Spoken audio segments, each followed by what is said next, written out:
Naglagay nga pala ng bitag dito sa labuyo. Ayan.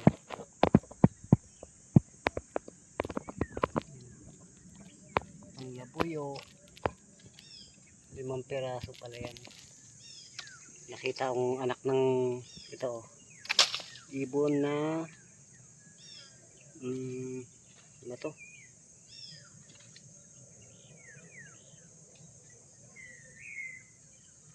Tagkaro, ibon na tagkaro. Ayan o. Iwanan lang natin siya rito. Kawawa naman. Babalikan pa ng ina yan. Dito. Ayan. Iwanan natin siya dyan. Babalikan niya ng nanay niya.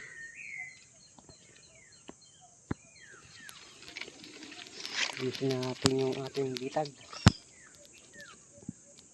Likas. Hapon na uli ito papandawin.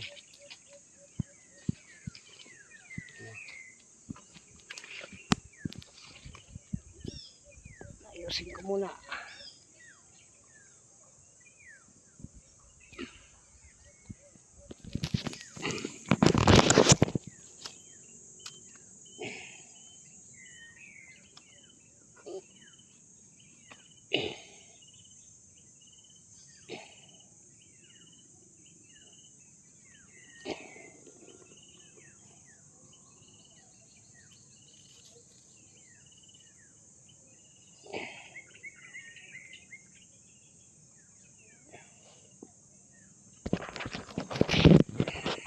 Okay na.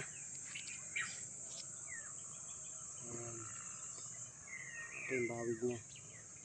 Pag kinapakan siya rito, aangat, tapos mahuli ng lubid.